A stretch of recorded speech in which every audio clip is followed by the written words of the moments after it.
새로운 장을 열겠습니다. 무슨 장이냐고요? 바로 2015년 5월 31일입니다. 5월 31일은 2015년 제2회 산업안전 산업기사 시험일이었습니다. 이 시험은 우리 수만 명의 세아 독자와 저의 강의를 듣는 분이 저는 합격했던 문제입니다. 여러분이 합격의 합격의 길을 오늘 이 강의에서도 담아 드리겠습니다. 그래야만이 여러분은 어떻습니까? 이번 시험에 바로 합격할 수 있습니다. 바로 1과목 산업안전관리론부터 시작하겠습니다. 산업안전관리론에는요, 역시 몇 문제가 나오냐? 20문제가 나오죠. 보면 답이 보입니다. 다음 중 안전교육의 종류에 포함되지 않는 것은, 안전교육의 종류는 지식교육, 기능교육, 태도교육 다 알잖아요. 이 지식교육, 태도교육은 어떻습니까? 바로 실기필답형에도 교육의 3단계를 순서대로 쓰시오 그러면 1단계 지식교육, 2단계 기능교육, 3단계 태도교육 이렇게 씁니다. 답은 직무교육이라는 말이 없습니다. 그러나 여러분은 바로 우리 안전관리자가 되면 직무교육을 받아야 됩니다. 답은 몇 번? 3번입니다. 그뿐 아닙니다. 지금 2015년부터 적용되는 가정형 평가제도라든지 NCS 기준의 이해가, NCS라는 것은 국가직무능력표준입니다. 이 국가직무능력표준은 가끔씩 8.15 때도 대통령이 직접 나와서 이해했고 6월 24일인가 7월 며칠 날 우리 박근혜 대통령 역시 또 한 내용입니다. 아마도 이 박근혜 정부 시대에는 이것을 적용하지 않을 수 없습니다. NCS에서는 묘하게 만들어놨어요. 지식교육을 기능을 가지고 기술이라고 이렇게 바꿨습니다. 그래서 태도교육. 하여튼 참고적으로 알면 돼. 이 문제는 2015년 5월 30일에 산업기사만 아니고 기사에도 출제가 됐습니다. 여러분은 산업안전 혹은 건설안전 산업기사를 공부함으로써 뭐가 될 수 있다? 기사를 응시할 수 있을 뿐 아니라 응시하면 합격된다. 다음 문제, 두 번 문제 가죠. 2번 문제요. 항상 여러분이 해야 되고 저도 가장 좋아하는 이런 문제고 우리 인생 삶에서 가장 좋은 문제죠. 마슬로의 욕구 5단계 아닙니까? 마슬로의 욕구 5단계 첫 번째가 뭐예요? 바로 생리적 욕구예요. 의식주 성입니다. 동물과 차이점이 없어요. 두 번째는 뭐야? 안전해야 돼요. 세 번째는 사회활동을 해야 된다. 요사이 세상이 문제입니다. 노동개혁을 한다 그러지만 뭐라 그러세요? 정년도 연장하고 임금 피크제도 한다 그러면 그 다음에 고용창출 어떻게 되는 거예요? 임금 피크제를 하든지 정년 연장을 하든지 나는 정년 연장을 안 해도 좋은 것 같아. 더 줄여. 청년 실업자가 문제잖아요. 저는 그래. 지금도 뭔 얘기 하나 하면 정년을 차라리 줄여라. 청년 실업자가 문제지 노인이 문제되지 않다. 60 넘으면 어떻게 돼? 나는 쉬었으면 바라는 겁니다. 바로 이런 거예요. 사회적 욕구. 그 다음에 사회적 욕구를 한 30년 직장생활을 해서 뭐 해야 돼? 존경받아야 되죠. 그게 존경이. 여러분도 산업안전기사 또는 건설안전기사, 산업기사를 땄으면 뭐를 받아야 돼? 존경받아야 돼요. 그뿐 아닙니다. 인정받아야 됩니다. 마지막에는 뭐예요? 자아실현 욕구에 여러분도 뭐래도 사업을 해라. 사업을 하기 위해서는 뭐 한다? 산업안전지도사 자격 취득하는 것도 바로 여러분이 평생 동안 정말 사장으로서 역할을 할 수 있는 것이 산업안전지도사입니다. 전화하셔도 됩니다. 다 했잖아. 더 이상 할 게 있다 없어? 없어요. 제가 설명을 상세하게 했고 또 2014년 5월 25일도 출제됐고 15년 역시 건설안전기사도 이 문제가 출제되었습니다. 3번 가겠습니다. 3번은요. 산업안전보건법령상입니다. 안전과 보건표 사용 색채 가운데 비상구 여러분 문 봐라. 지금 우리 문 출력에서 비상구는 뭐예요? 바로 녹색으로 되었을까요? 피난소 사람 또는 차량의 통행표지 등에 사용하는 책들은 뭐야? 녹색은 제가 그래서 우리 세하 교재도 무슨 색깔로 됐다? 녹색 표지로 되어 있어. 왜? 안전하다. 안전을 상징한다. 푸른 그린을 상징하지 않습니까? 이거요. 안전표지에는 또 색의 삼속성에 의한 색도 기준은 2.5지. 바로 우리 먼셀의 12색한 중에서도 2.5번째를 하고 명도는 4, 채도는 10이다. 그래서 이 내용에 녹십자 표지를 비롯해 이것이 모두가 다 어떻게 바로 안내 표지가 되겠다. 안내 표지는 바탕은 흰색이고 기본 모형은 뭐가 되겠다? 기본 모형이나 관련 부호 또는 녹색 또는 뭐야? 바탕은 흰색으로 해야 되고 요 부분은 바탕 흰색이죠.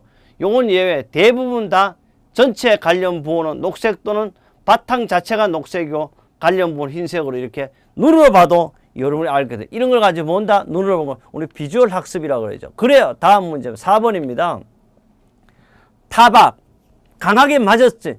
충돌 부딪혔어요.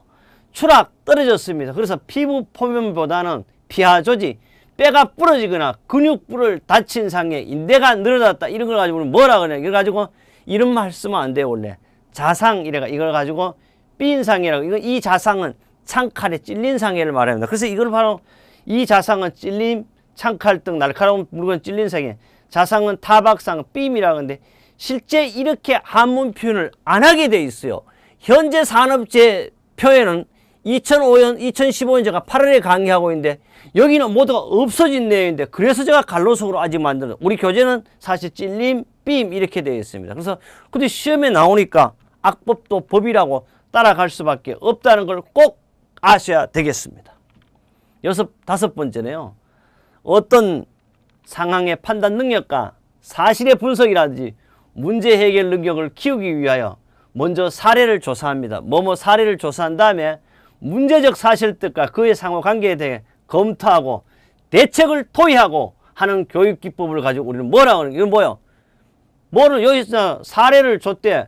판단 능력 사실의 분석을 이렇게 먼저 사례를 준 케이스를 준 거 아니야. 그래서 조금만 생각하자. 그래서 우리는 침착해야 돼. 무슨 일을 하든지 1초만 생각해도 실수하지 않거든요. 그게 바로 우리는 케이스 메소드라고 그러고 토익 교육의 대표적인 케이스 메소드이 그다음 심포지엄, 패널 디스커션을 가지고 우리는 워크샵 한다를 가지고 패널 디스커션을 그래요.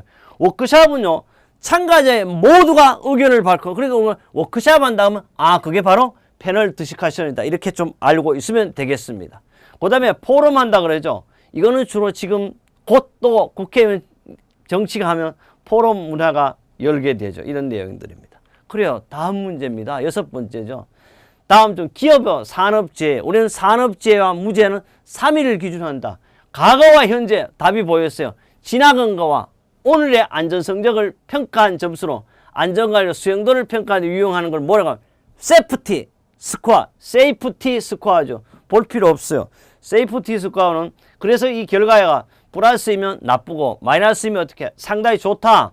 그래서 안전관리도 수행도 평가에 유용하고요. 그 외에 보충학습 평균강도율이라든지 종합재해지수 안전활동률까지 만들어 두었습니다. 7번째입니다. 우리는 행운이죠. 리스크 테이크, 위험한 사고를 잘 칠 사람은 어떤 사람이냐? 빈도라고 그러죠. 사고 잘 칠 사람 빈도는 뭐야? 바로 안전에 대한 태도가 불량한 사람. 지식, 기능, 태도 교육이 태도가 바로 행동으로 움직이는 거. 이게 태도지 않습니까? 그래서 우리는 태도가 불량한 사람을 리스크 테이킹, 빈도가 높다. 빈도가 딱 나오면 그래 우리 재해율 계산하는데 빈도율이 있다. 다른 말로 도수율이라고 하는데 근로총시간수분의 재건수 곱하기 얼마? 10의 6성도 바로 빈도율이다. 이제는 할 게 없어요. 리스크 테이킹에 대해서 상세한 설명을 해두었습니다. 드디어 우리 8번째입니다. 우리 8을 가장 좋아한다고 그랬어요. 그래서 우리가 좋아하는 게 우리는 7을 좋아하지만 세계적으로 7을 유일하게 중국은 어땠습니까? 8을 좋아합니다. 그래서 팔자가 많은 차는요 뭐라 그래요? 우리 더 중요한 것은 888 이런 차들은 차값보다 번호판 값이 더 비싸다는 말도 있습니다. 8번 다음 중 산업안전보건법령상 특별안전보건 38가지 작업이에요. 대상 작업에 해당하지 않는 것은 저는 이 얘기했어요. 이 38가지 작업은 저도 써놨지만 다 기억을 못해요. 단 혹시 보면 이제 성면 해체 제거 작업은 바로 38번째가 해당됩니다. 앉는 것은 밀폐된 장소에서 하는 용접. 밀폐란 뭡니까? 산소가 결핍된 장소를 말하죠. 화학설비 취급품은 검수 확인 작업인데 이런 말은 어쨌든 이것도 위험 특별히 해야 되지만 포함되어 있잖아요. 법으로. 그래서 답이 3번인데 2m 이상의 콘크리트 인공 구조물 해체 작업에도 포함돼. 요거는 우리 1-187조에서 꼭 한번 눈으로라도 확인했고 저 앞강의에서도 수없이 했습니다. 9번째입니다. 앞에 실시한 것과 보면 답이 알아요. 뒤에 실시한 것 이거는 전이거든요. 직접 또는 간접으로 영향을 해요. 전이라 한다. 다음 전이의 조건이 아닌 것은 전이는 좋은 전이는 더하기를 알면 빼기를 알고 곱셈을 알면 나눗셈을 아는 걸 전이라 그러잖아요. 그러면 전이의 조건에는요. 첫째 바로 학습 자료의 유사성에 따라 틀려지고요. 학습평가자의 지식요인. 학습평가자는 내가 하는데 나에 따라서도 차이는 전혀 영향을 안 주는 건 아니지만 그렇게 많이 차이는 안 줘요. 그러나 강의식 교육은 엄청난 차이. 하여튼 여기에 전의에 포함되지 않아요. 이거는 주로 학습자에 대한 이야기, 평가자에 대한 이야기는 전의는 하지 않아요. 왜? 어떻게 하면 여러분이 지금 저의 강의를 듣고 있는데 얼마나 더 무조건 합격해야 되는 이유를 제가 설명하고요. 그것이 바로 전인데요. 그래서 바로 학습 정도 요인, 태도 요인, 지식의 요인은 학습 평가자 요 말만 딱 나오면 우리가 쉽게 답을 우리가 알 수가 있습니다. 넘어가죠. 10번째입니다. 인간의 특성에 관한 측정 검사에 대한 가학적 타당성. 타당성이라는 건 누구나 봐도 A가 보거나 B가 보거나 누구나 봐도 똑같아. 반드시 구별할 조건에 해당되지 않는 것은 주관성은 지 마음대로 좀 더 표현하면 꼴린 대로 하는 거잖아. 그걸 말해야 돼. 그래서 우리 주관성 안 되고 우리 답이에요. 신뢰도가 있어야 되고 표준화가 돼도 타당도가 돼야 되죠. 그래서 우리 심리검사의 무조건 5가지. 첫째, 표준화, 객관성. 반드시 규준이 있어야 됩니다. 둘째, 신뢰성이 있어요. 타당성이 있어야 된다. 11번째입니다. 다음 중 산업안전보건법령상 자율안전 확인 대상에 해당하는 방호장치는 것은 우리는 안전인증 대상 방호장치와 자율안전 확인 대상 방호장치가 있죠. 압력용기, 압력방출력 파일판, 보일러 압력 해당하는 방호장치거든. 요거는 바로 안전인증이 해당돼. 유일하게 교류아크 용접기용 자동 전격 방지기는 어디다? 자율안전 확인 대상의 방호장치가 되겠습니다. 보겠습니다. 자율안전 확인 대상 방호장치는 약 8가지입니다. 이것은 눈으로 자주 익혀야 돼요. 아세틸렌 가스집, 안전기구나. 자동 전격 방지, 롤러이너 급조. 이게 우리가 기계에도 해당되고 이런 건 눈으로 쉽게 할 수가 있습니다. 12번째 되겠습니다. 산업안전보건법 안전인증대상 보호구가 나오네요. 보호구는 안전인증 제품의 안전인증 표시 외에 표시할 사항 거리가 먼 것은 사실 안전인증 보호구라든지 자율안전 확인 보호구는 똑같아 표시하는 단지 마지막에 자율안전이냐 안전하게 이것만 확인하면 되죠. 안전인증 번호 해야 돼. 형식 또는 모델명 해야 돼. 또 그뿐에 제조 번호 및 요걸자 제조 연원일 해가 연자를 빼고 월일 제조 월 제조 1년은 요것만 해가 틀린 게 있는데 맞고요. 물리화학적 성능 기준은 표시 안 해요. 그래서 요 안전인증 제품의 표시 방법이라든지 안전인증 다른 말로 표시의 표시사항 5가지는 실기 필답형으로도 잘 출제가 되고 있습니다. 13번째입니다. 리더십의 특성입니다. 볼 수 없는 리더십과 헤드십을 우리 알아야 돼. 리더십은요, 우리가 선출한 대통령이라든지 국회의원 이런 사람 말고 헤드십은 임명단자의 권한 행사죠. 누가? 바로 대통령이 총리를 임명한다든지 또는 장관을 임명하는 우리 헤드십이라고 합니다. 리더십은요, 민주적인 지휘 형태가 맞습니다. 둘째, 부하의 넓은 사회적 간격이나 리더십은요, 물론 우리 장관도 국회의원도 만나기 힘들지만 국회의원 만나기 어렵습니까? 장관이 만나고 장관을 만나기 어려워요. 그래서 국회의원은 지역구 활동한다고 지금 난리죠. 그래서 이런 걸 가지고 우리는 부하의 사회적 간격은 넓은 것이 아니요 넓다는 게 좋은 게 아니고 넓으면 거리가 아버지와 아들아 거리가 너무 먼다 가까워야 되잖아요. 우리 밀착해 뭐해요? 사랑도 할 수 있죠. 그것만. 그래서 틀렸어요. 답은 2번입니다. 이거는 부하의 넓은 사회적 간격 리더십이 아니고 뭐다? 헤드십에 해당되겠습니다. 그 다음 밑으로부터 동의한 그런 분은 개인적 영향에 의한 부하의 관계이죠. 보면 여기서 바로 찾겠습니다. 부하의 사회적 간격은 바로 리더십은 뭐야? 좁고 헤드십은 뭐야? 넓다. 비교도 할 줄 알아야 돼. 너무 많이 해가지고요. 이제는 여러분 모르는 것이 없어요. 제가 볼 때는 다 알 수 있는 그런 문제들이다. 왜? 합격하는 건데 더 이상 볼 필요가 뭐 있어요? 제가 항상 강조하잖아요. 공부 너무 많이 할 필요 없다. 최소한 몇 번에 했나? 몇 번이 아니고 열흘 공부하자. 10일 꼭 하셔야 돼. 10일 몇 년치? 10년치. 그래서요. 하루에 1년치가 아니고 1년치 지금 보자. 그리고 1년치는 몇 번이냐고. 여러분 3시간 공부하라 그랬어. 여러분 지금 문제 산업기사는 몇 문제예요? 100문제인데 300문제는 몇 문제예요? 300문제는 1년치 겁니다. 왜? 1년에 시험을 3번 보니까. 그래서 하루에 3시간씩 10일 공부해서 떨어지면 제가 책임진다는 말을 하면 왜? 반드시 10년치를 반복해서 봐라. 그래 떨어지지 않는다. 저의 강의는 개념이고 그래도 저의 강의를 저를 생각해 가끔씩 생각하면 자동적으로 답이 보일 수도 있습니다. 그래요.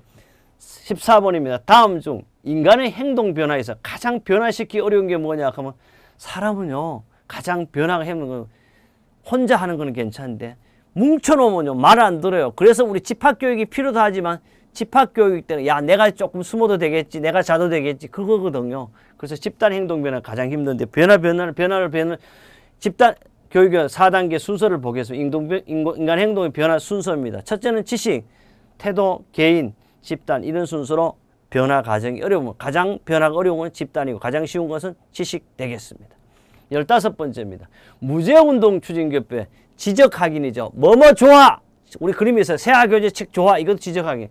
불안전 행동 방지 효과가 있어요. 이유가 가장 먼 것은 긴장된 의식의 이완이 아니고 이완시킨다고 풀어줘라. 야 마음대로 해라 하는 거 긴장을 시켜야 되죠. 틀렸어. 1번은 대상에 대한 집중력을 향상시키고 지식에 대한 결합도 증대하고 인지의 확률이 향상. 그렇죠. 뭐뭐 좋아 큰 소리에 재창하는 방법인데 긴장된 의식을 어떻게 한다? 강화를 시켜야 돼요. 이완은 야 잠잘 놈 잠자라 이런 말이죠. 이런 말을 가지고 우리는 지적 확인 되겠습니다. 16번째입니다. 사고 예방 5단계에서 시정체계 적용이 뭐야? 3위의 관계가 없는 거. 우리 3위는 우리 1쪽부터 나왔어요. 첫째는 교육이야. 지금 하는 교육이 있어요. 그 다음에 기술입니다. 그 다음에 뭐야? 관리 또는 동료, 규제입니다. 그리고 에듀케이션, 재정, 돈이 좋지만 이런 거는 3위에 포함되지 않는다. 경제력에 포함돼요. 답이 2번 기술 관리. 세프티 에듀케이션, 세프티 엔지니어링, 세프티 엔포스먼트 모든 겁니다. 17번째입니다. 조건 반사설에 의한 학습 이론의 원리가 아닌 것은 이 조건 반사설이라는 건 파브르죠. 파브르는 원래 곤충학자지만 개에게도 실험을 한 사람 아닙니까? 첫째, 강도의 원리. 이 강도죠. 똑같은 빵을 한 개, 두 개 점심 저녁 나눠주다가 아침에 3개 줘보니까 개가 침을 막 엄청 많이 흘려서 너무 좋아하는 거야. 반응을 일으켰어. 이런 게 강도의 원리. 사실 우리도요. 월급을 말일날 주는 게 아니고 일일날 주면 좋아하지 싫어할 사람 어디 있어요. 그게 바로 개나 사람의 또 강도의 원리 그런 거 가지고. 그 다음 일관성이 항상 있잖아요. 똑같아야 돼. 이랬다 저랬다 하면 안 돼. 그 다음에 두 번째 계속성의 원리. 끊임없이 가르쳐 주는 거야. 시행착오의 원리 이런 게 없어요. 그래서 시간, 강도, 일관성, 계속성의 원리가 되겠습니다. 답은 몇 번입니까? 4번 되겠습니다. 18번째요. 재예방의 4원칙 수없이 많이 했습니다. 재예방의 4원칙 예방 가능해. 천재지변을 제외한 모든 재해는 예방이 가능하다 불가능? 가능하잖아요. 둘째 손실은 필연이나 우연의 원칙 맞죠? 원인 연계의 원칙 또는 말로 원인 계기의 원칙 맞죠? 선치 해결의 원칙 어디 있어? 무죄의 운동에 바로 선치 원칙, 선치 해결의 원칙 이렇게 답은 4번입니다. 대책 선정의 원칙이 있어. 우리 이렇게 해가지고 요거는 실기 필답형 시험에도 잘 나오는 문제 되겠습니다. 19번째요. 산업안전보건법정상 안전보건 개선계획서 반드시 포함돼야 할 사항과 거리가 먼 것은 우리 바로 안전보건 개선계획서는 4가지 사항이 포함된 첫째 안전시설이에요. 그래서 이거는 시설은 안전보건교육 맞아요. 안전보건관리체제 맞아요. 근로자 채용 및 배치에 관한 사항 이런 내용은 없습니다. 답이에요. 3번. 4번 산업재해 예방 및 작업환경 개선을 위하여 필요한 사항 그 외 시설 요거도 우리는 실기 필답형 시험에 잘 나옵니다. 어디 있냐? 산업안전보건법 시행규칙 131조에 명쾌하게 나와 있습니다. 그래요. 드디어 20번째입니다. 우리 1번도 함께 했지만 마지막 번호도 역시 여러분의 합격을 위해서 제가 항상 함께 할 거고요. 24시간 360을 항상 전화 받고 있습니다. 특히 우리 교재의 문제 구성은요. 여러분 필기책을 말합니다. 1단에 다 풀었다 그래서 1과목이 아니고 1장을 공부 다 했다 그래서 1단원의 문제를 다 풀 수는 없어요. 왜? 바로 우리는 기사 시험이나 산업기사 문제도 어떻게 되었어요? 완전히 1장에서 6장에서 7장에서 막 왔다리 갔다리 하죠. 여러분이 있잖아요. 바로 시험의 예지 능력을 높이기 위해서 그렇게 만들어 놓습니다. 그래서 물론 이제 1장 풀고 있잖아요. 1장의 문제 한 서너 개 내가 딱 풀면 재미도 있고 할 수도 있지만 아닙니다. 공부는 어떻게 예습보다는 복습에 치우치고 또 예습을 해야만이 다음 과목 1과목에서 나왔던 문제 이렇게 우리는 흥분감 바로 여러분의 안전기사 합격하는데 동기가 될 것입니다. 그래 20번에 도수리 13이래요. 강도율이 1점인 사업 이 사업자 한산도수리 한산도수리라 말이 나오면요 여러분 알아야 돼. 벌써 뭐냐 평생 동안 작업할 때 이런 뜻이에요. 그러면 근로자의 평생 시간 10만 시간 한다 그러면 여기 뭐 가정한다 그러면 바로 도수율이 13, 강도율 4, 이 사업자 한산 도수율 그러면 바로 도수율 곱하기 얼마 해? 0.1 해. 그럼 도수율 얼마야? 여기 있잖아. 도수율이 13일이니까 곱하기 0.1 하면 답은 얼마? 1.3이 되겠네. 이렇게 하는 거야. 이렇게 간단하게 우리는 말씀드릴 수 있습니다. 바로 여러분이 이렇게 우리는 하는 것이 가장 안전한 합격의 방법. 보충학습에 10만 시간, 12만 시간인데 대개 아직까지 우리는 10만 시간에 대한 내용만 나왔습니다. 이렇게 해서 우리는 2015년 5월 30일 날 기사에도 출제가 됐었습니다. 그래요. 1과목 틀릴 문제가 있습니까? 한 문제도 틀리지 않았다고 여러분 5월 30일 날 시험 본 우리 수천 명 때로는 10,000명 이상이 우리 교재를 보고 있죠. 한 해에다가. 전화가 항상 빗발치도 지금 전화해도 괜찮아. 다음 과목 두 번째 과목 어디서 본다? 바로 이 과목에서 인간공학과 시스템 안전공학을 개서도 여러분의 안전한 합격 100% 완벽한 합격으로 모시겠습니다.